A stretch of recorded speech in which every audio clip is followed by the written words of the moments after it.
Okay, welcome to chapter 5 of Crater Lake. This is called Preparing for Action. This is new, I say. Do you think she's gone to get help? Katja looks around the empty room. Maybe, I say. But the twisting in my gut says something different. Oh my God, Katja says as she's looking under the bed. What? What's down there? I'm expecting horror. Dale's dead body, Hosh hiding with her claws out, a cauldron full of tomato soup, that kind of thing. Look at all her shoes, Katja says. 6 pairs of heels for a 3-day activity centre. I don't know if that's stupid or impressive. The sound of the speaker system squeaking on almost gives me a heart attack. Attention, Crater Lake, a familiar voice echoes through the rooms. This is Miss Hosh. Please listen carefully to this important information. Some people in the centre, including a handful of Montmorency pupils, are suffering the negative effects of inhaling paint fumes. These people may appear to be out of sorts. They could be displaying some discoloration to the eyes. Do not be alarmed. They are all making their way to the medical centre. It has come to my attention that there are children not suffering from these symptoms out of bed, and this is unacceptable.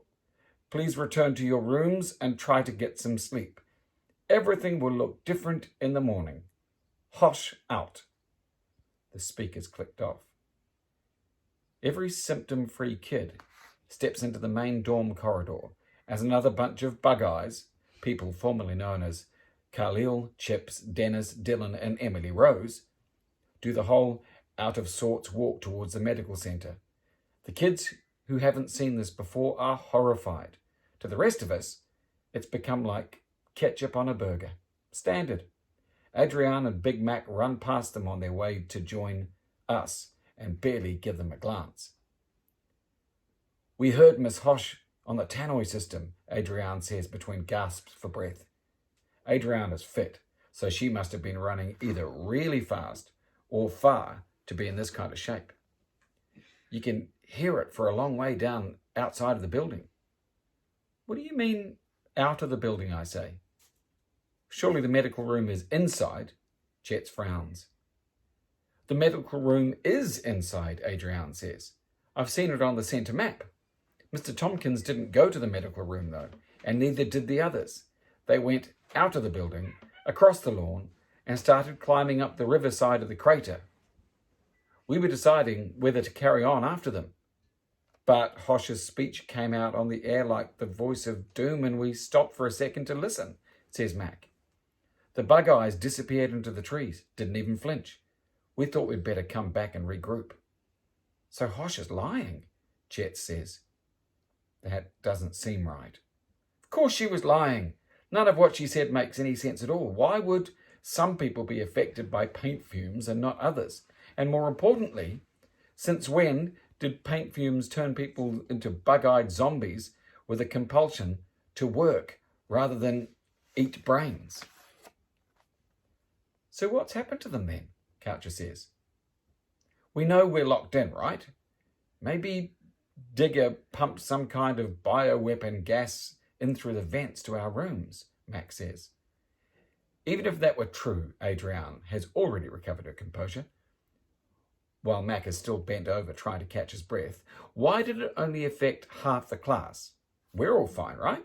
She looks around to shrugs and nods. What was different about the others? The ones who bugged out? They were asleep, I say. Damn, you're right, says Mac.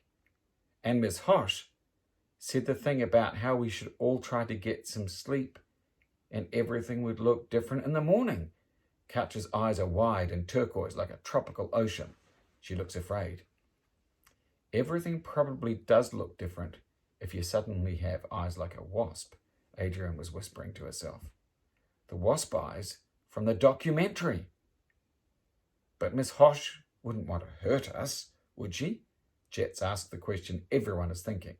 Everyone except me, that is. I've seen that side of her, the nasty bullying side, the side that enjoys the power she has over people. Well, she was locked in her room and magically got out. She didn't go the way the Bug Eyes went, or we would have seen her. She apparently has control of the tannoy. Yeah, I say it like I always knew it was called a tannoy. Thanks, Adrian. The tannoy system, and is using it to tell us what to do. If she was worried about the others like we are, she'd have come and spoken to us about it face to face. She does love to get in our faces, Max says. I don't know what the hell is going on, but I think we have to assume that she's involved somehow. They all look at me, and I can see how confused they all are. Confused and scared. The funny thing is, I'm not. There's a puzzle here that needs solving, and people who need assurance and protection. And I'm tingly and excited because I know I'm the best person to get through it. To me, it feels like the start of an adventure. So we're not going back to our rooms to get some sleep then? Chet says. No, we are definitely not doing that. Then what are we going to do? Katja asks. Well, first, we'll quickly go back to our rooms, I say.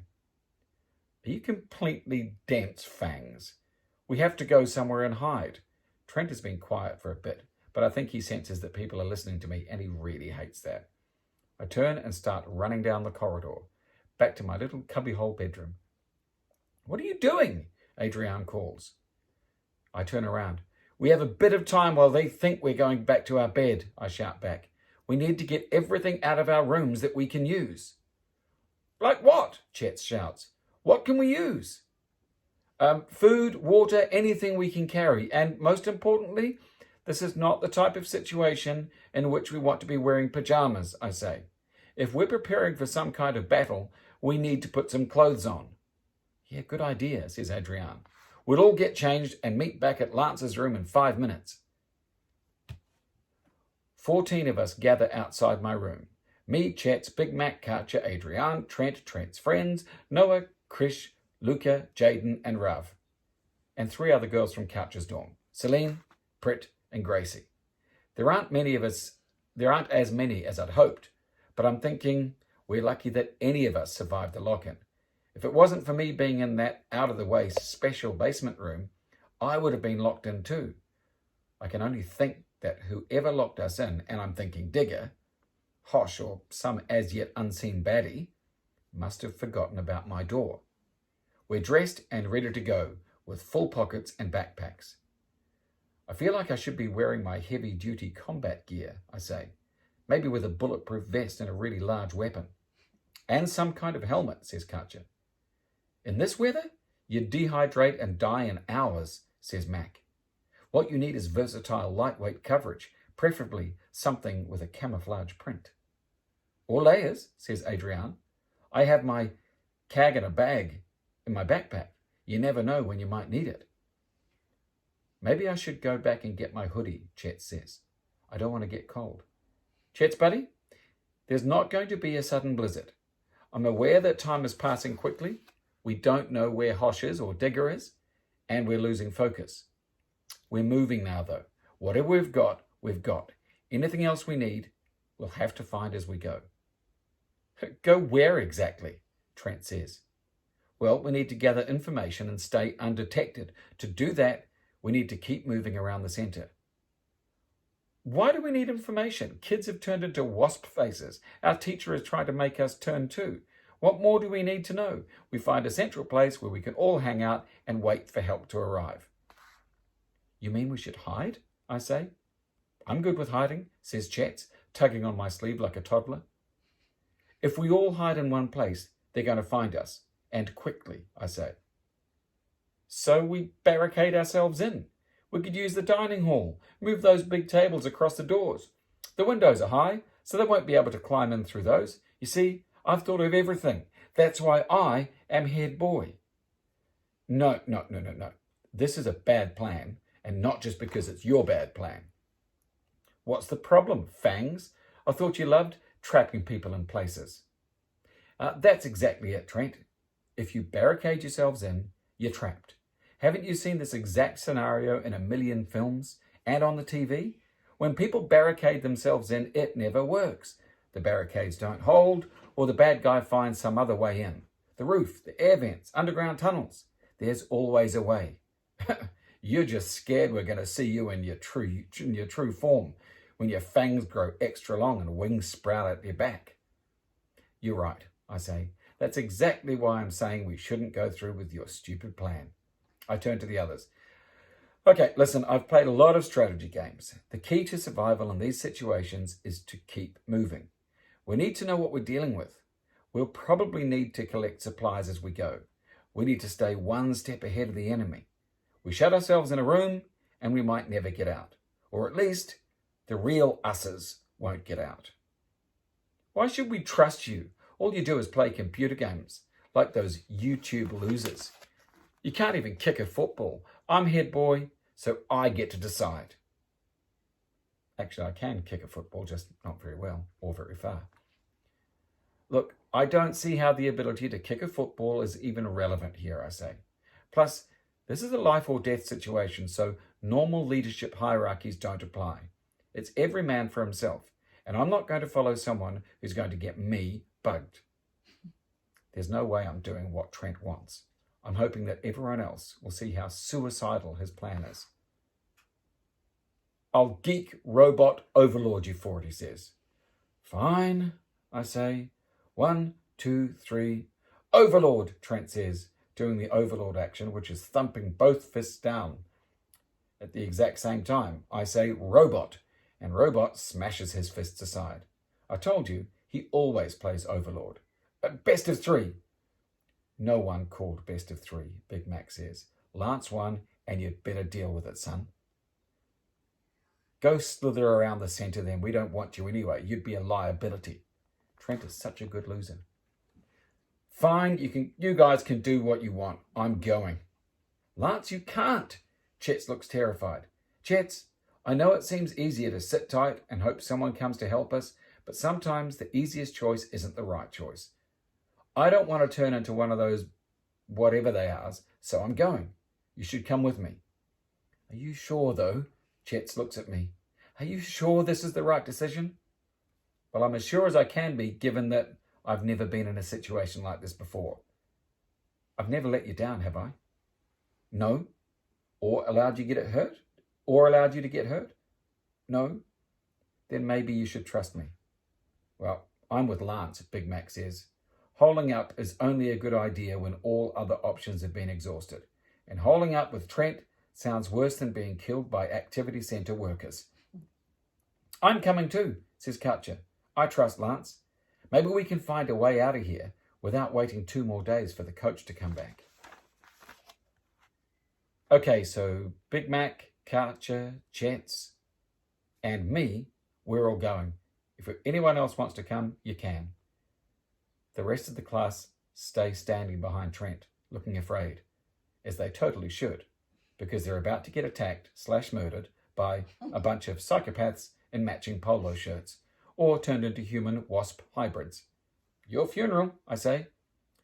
Having the safety of my friends on my head is a massive deal, and I don't know why I'm so sure that I'm doing the right thing. I don't know, I just feel it. We turn and start to walk away. Wait! A voice calls out. I'm coming with you. Adrian runs to join us.